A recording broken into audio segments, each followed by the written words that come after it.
Hi, so I'm Steve Page and this is Matt Curtin. We're from Cyan. And we're going to talk to you today about our use of Erlang in smart metering. We'll give a small potted history on who we are and our technology stack and how we use Erlang to solve some really interesting problems. So Cyan, our core technology stack, is a platform for smart grid and public lighting control. So our stack starts at the meter or the lamp. We have wireless mesh networks to concentrator units, GPRS backhaul to head-end and server software.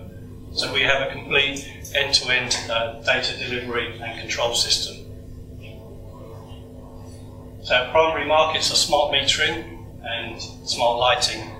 So, as I say, enterprise level, scalable, very large scale systems for millions and millions of pieces of metering and lighting. Sub-gigahertz ISM-band radio, public lighting, car park lighting, electricity metering, gas metering, water metering. So one common platform can give us a lot of great solutions. Excuse me, I think the small microphone has come on again. Hello. Oh. Yeah. That's really helpful. Well spotted. So just a quick potted history about Cyan. We're an AIM-listed company. So we're listed on the London Stock Exchange. You can go and buy shares. We originally started as a fabless semiconductor company way back in 2002. We kind of progressed over the years to develop wireless products, an ISM-band radio, and mesh networking. So we own the IP for a mesh networking stack as well. We progressed over the years up from module level sales really to system level products. So since 2008 we've been selling systems into utility metering, lighting control, full end-to-end data delivery. So that's really our USP, is that we go all the way from hardware products in the meter to data delivery at the server. So another way of saying it, we've got a huge amount of experience in our company. We used to design microcontrollers, write compilers, tool chains, IDEs. We've developed mesh networking IP, and now we're into head-end software as well, and full system delivery. So our core technology stack is really mesh network running between nodes. So we consider a node to be either a street light or electricity meter or gas meter. So that's the common platform on which all the products are based. So on top of that, the first level application stack is called CyLec. So this is the electricity metering software stack. We provide transparent communications from head-end server software all the way through the stack to the meter itself. So we have bidirectional control, we can detect tamper, lots of good data delivery mechanisms there. So a similar stack exists for lighting, which we call CyLux. CyLux allows you to monitor public lighting, street lighting, to control dimming rules. And so, for example, in the middle of the night, if you want your lamps to be at 50%, you can, and you get some great energy savings by having an intelligent lighting control. We provide the hardware, so we provide the hardware modules that sits inside lamps or meters, and we have concentrator units that provide backhaul mechanisms using GPRS or Ethernet, or quite a range really. So there's a couple of pictures there of an RF module and a data concentrator unit. So just to, before we get on to the Erlang use, just to say what our business focus is, because we feel it's really important, that we're focused primarily at this point in time on India and smart metering. So we're providing solutions that are sold into India for their use. And the reasons are they're facing some huge energy problems. Primarily they're a very fast emerging economy. They can't generate enough electricity, and the electricity that they generate is lost basically from a revenue stream. We hear some really good, interesting numbers that perhaps 50% of all energy that's actually generated isn't paid for is tampered with and stolen. So there's a real pressing need to have smart metering in India, and they're actually at the forefront of some of this technology rollouts. The government of India recognised the problem. They've got some very large funding programs in place. $8 billion is mentioned to fund the utility to roll out some of the smart metering programs. There's an interesting article in The Economist. Their estimate is $11 billion per annum is stolen from the electricity grid in India. So it's hard to argue with those numbers. So we believe we're a really strong business case for trying to solve some of these problems. So what is AMI? What is wireless AMI? So fundamental task is to collect meter readings, analyse the data, look for tamper, provide bidirectional control. AMI means different things to different people, but for India, you need to provide a solution that's really easy to integrate. If there's a high engineering barrier to entry, the system will not be adopted. So our radio modules provide a very simple UART interface. Most existing electricity meters in India have an internal UART interface, an expansion port. You can plug our module into that expansion port. There's no need for the meter manufacturer to change any firmware in the meter to give them a wireless enabled meter. Other key points is that the system should enable mesh and concentrated unit deployment with true backhaul, but also to allow meter readings over wireless from a handheld unit, from a point-to-point handheld unit, and need flexibility to be able to do both. It's not one size fits all. So real-time data delivery, they want to know if a meter's been tampered with very quickly, and we can provide that information typically within about 30 seconds of the meter being tampered. The utility company will know about that over the wireless mesh network and the internet back to their head office. We should allow remote configuration and management. We should allow tariff changes. They need to be scalable up to incredibly large numbers. One of the tenders we're working on at the moment is a tender for 20 million meters. So this is where you can start thinking that Erlang could be a good solution to this. Talking about some very large numbers. Operation in a very difficult environment. Local environments are very dense, urban environments, very difficult for wireless communications to work well. So which technology is best suited for AMI? Power line comms. This is where electricity cables themselves are used for to transmit the data. We don't find that's a good solution because of the electricity in India is a mess, so that's probably not a good way of transmitting the data. 2.4 gigahertz, so this is the ZigBee space. Sorry guys, the mic is very hit and miss. So 2.4 and ZigBee, you may have heard of ZigBee. We don't think that's a good solution either. Range is quite poor. Okay, it's got a mesh network, but the range really doesn't work particularly well in a dense urban environment. It's good for things in the home, so in-home displays perhaps, Bluetooth, gaming systems, this kind of technology. But when you have to go building to building, it's really not a good fit. Sorry. Hello? Oh, that's a bit better. So, sub-gigahertz ISM-band radio is a really good fit for this, and we've demonstrated that through repeated deployments in India and China. That it's a really good match for this requirement. So now I'll hand you over to Matt, who can start telling you about some of the Erlang side of things. Thanks, Steve. Hello. So this is just a top-down diagram of a typical electricity metering system that we've been involved in. So over on the right here you can see the electricity meters themselves. You can see our CyLec concentrators, data concentrator units, PCUs for short. Now both the meters and the concentrators are equipped with our own Cyan modules for the ISM-band radio that Steve was talking about. At the moment, the meters run on 16-bit processors. Their firmware is written in C.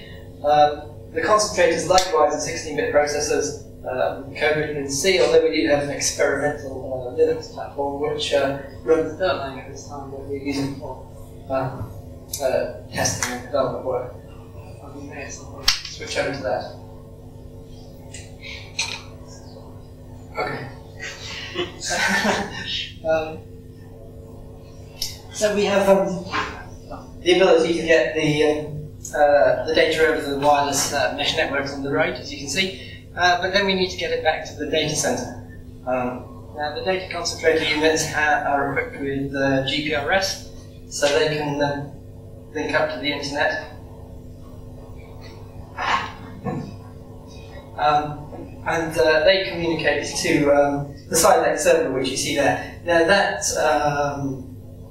in electricity metering circles, is called a head end. And it's responsible for managing all of the concentrators and all of the meters in one particular utility or one particular type, or however they're choosing to run it. Now that, for us, is called codename Dean and is written in Erlang. I'll come on to some numbers a little bit later. But essentially it serves two functions. One is that it talks to meters on the right-hand side, gets readings, issues commands to connect and disconnect meters. And the other side of that is that it communicates with the customer's CRM systems, which are shown on the left there.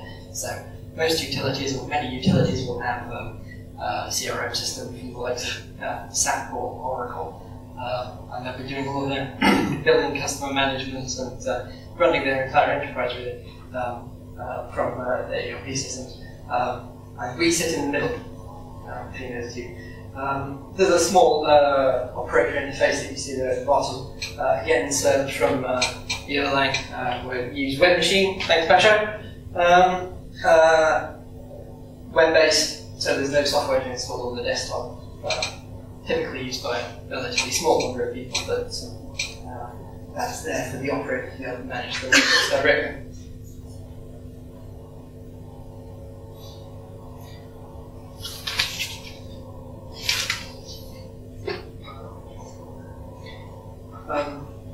This slide's probably a little bit out of order, but this is an example of a network diagram that we can get back from our wireless mesh network. This particular diagram you see is actually a subset of the mesh. It shows all the routes for all of the nodes in this fairly small network back to one particular node, which is essentially a tree, a subset of the mesh. It also shows the link metrics for all of the hops involved. And by and large, this diagram looks excellent. So, all of the links are good and strong, repeatable, which means in RF terms that we don't waste time and energy retransmitting packets unnecessarily, but nodes are hopping where they need to in order to establish good links. Now, Steve alluded earlier that it's a self-forming, self-healing network. So this network hasn't been configured to be like this. It did this all by itself. Likewise, if I was to break one of those nodes, one of the ones, for example, that's routing traffic for other nodes, the network would repair itself without any human intervention.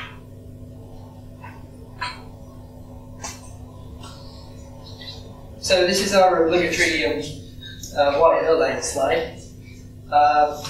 So yes, all modern programming languages really can do everything. So why would we choose Erlang? Quick show of hands, who here has written an enterprise program in a language like C, C++, Java, Python, Perl? It's not easy, is it? I mean, there are frameworks and things out there to help you, but the language, the general purpose languages allow you to do an awful lot, but don't necessarily give you any assistance in doing any particular thing.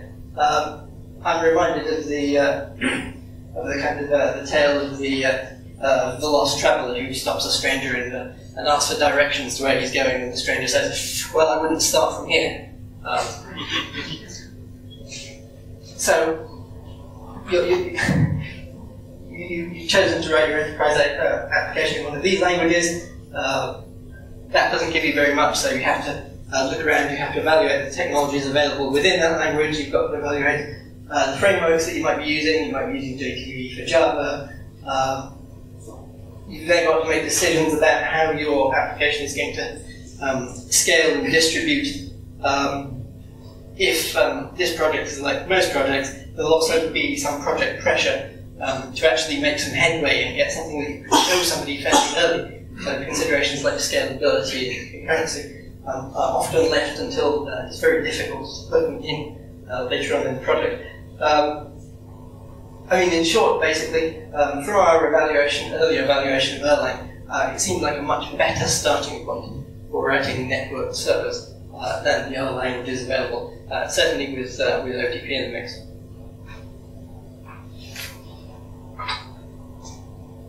So this is just to give you a flavour of the numbers. So this is for a single system, for a single utility. The millimeters, 20,000 DCUs. So that's a ratio of 50 meters per DCU.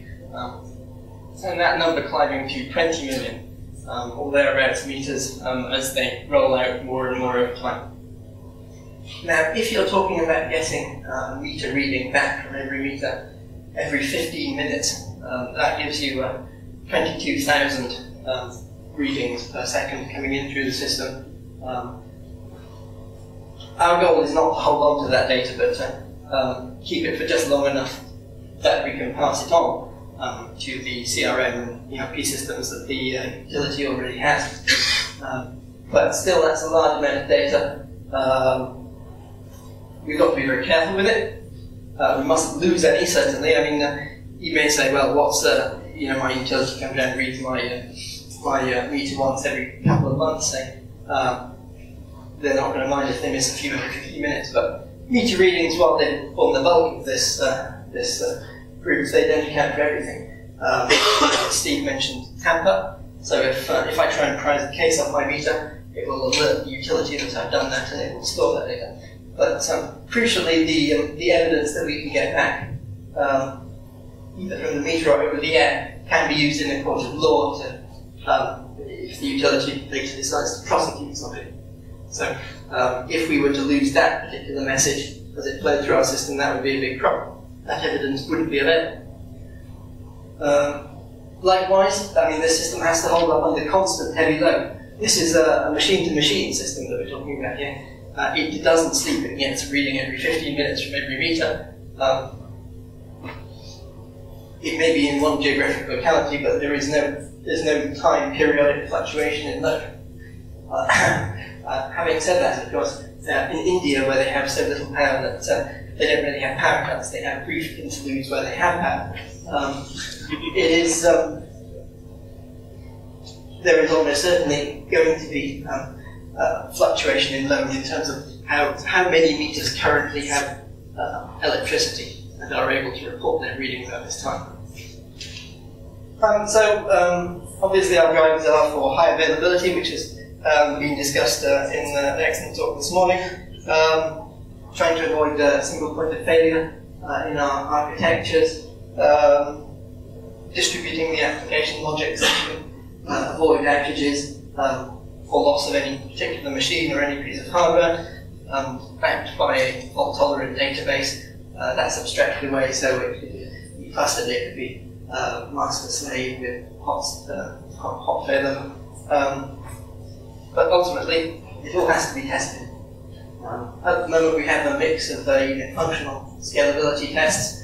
We don't have any model-based tests to make sure various properties of our system hold yet. But there's undoubtedly more work to be done on testing and the high availability side of things. I have a quick note on the end here about SSL, because it's all very well having a high availability system transporting meter readings, which are ultimately used for billing. But if we don't secure the data and ensure its authenticity, then this is all for naught, really. The wireless mesh networks themselves are encrypted with AES 128 using pre-shared keys that are configured when the networks are rolled out. The DCUs communicate with the head end via standard SSL. When the DCUs themselves are commissioned, they are issued with a standard X509 private key certificate. And one thing that we've done very recently actually is to integrate a certificate authority into the head end to make managing the 20 million certificates somewhat easier for the user. They don't have to run up their own OpenCA and worry about it. If we set that bar too high, then they won't jump over it.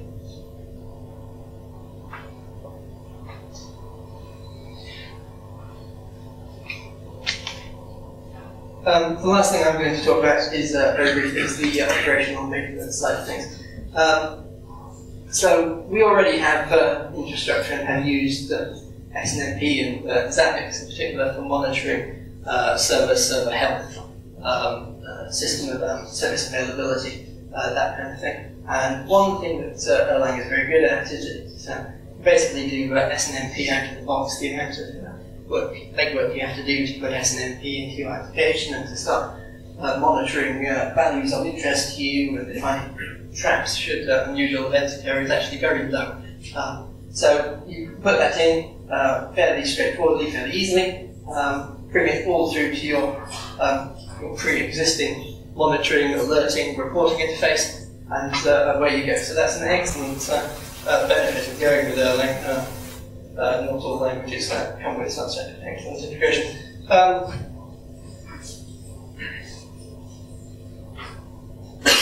I mean, we're just actually at the moment in the cluster management update, we're actually in the process of revisiting how we scale the system as we move from the 1 million meter mark up to the 20 million meters.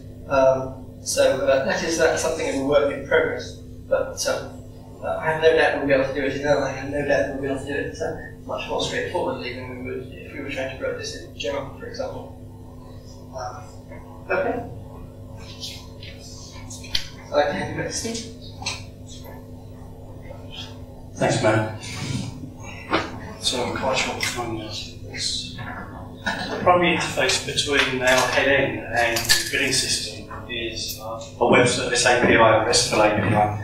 So we want to hide and abstract all the complexity of the network and the wireless and different metering protocols away from the billing system user. So we use WebMachine from our friends at Basho to give us a great toolkit for the RESTful API, whereby the guys like the MDAS providers, the meter data acquisition providers, can just simply ask for a meter reading, so over a RESTful interface. So that's a typical MDAS. MDAS is the name of the kind of smaller scale systems that run from a few tens of thousands to a few hundreds of thousands of meters. Beyond that, you're looking at something called an NDMS, meter data management system. This is where the larger, more well-known global players get into the mix. So guys like Oracle, supported by Wipro or Tata, will actually roll out the billing side of things. So we've successfully integrated with billing systems from a number of parties, including Oracle. So they will do the estimation and actually produce the bills at the end of the day. So we believe Cyan is in a really interesting space. The platform that we have is not just metering and lighting. It's part of something that can be considered machine to machine. It's a huge emerging market, and the numbers behind it are fantastic in some estimations. One of Ericsson CTO reckons there are going to be 50 billion end-to-end devices by 2020, and I think it's hard to believe that that's not going to be quite close to that. We think that this is a really strong emerging market, and we're in a really good place in that market. So if you want to join us, we're recruiting at the moment. I've seen these presentations before. It's traditional to end up with one of these slides. So we're looking for a lot of different skills: hardware designers, Erlang programmers, embedded C, user interface design for a network management side. That's a really key role for us. So we still consider ourselves to be a startup, really, even though we've been going so long. We're focused on the AIM market. The kind of work ethic that we have is startup, quite agile. We have a small core team of really experienced people, agile development methods, good engineering practices. We're doing some exciting stuff. So we are recruiting. Any questions on our technology or what we're trying to do? Where are you based? In Cambridge. Which is only a short train ride away. If you've got these amazing systems in India, would you get anything like this here? So you don't have to keep seeing Yeah, You're interested in the UK is looking at it. The size of the opportunity is about 25 million metres. It's really slow moving, it's really heavily regulated. The opportunity in India is about 200 million metres, it's less regulated, it's a lot faster moving. Once we've sorted India, we'll come and look at the UK. Anything else? Okay, good. Well, thanks for your time today.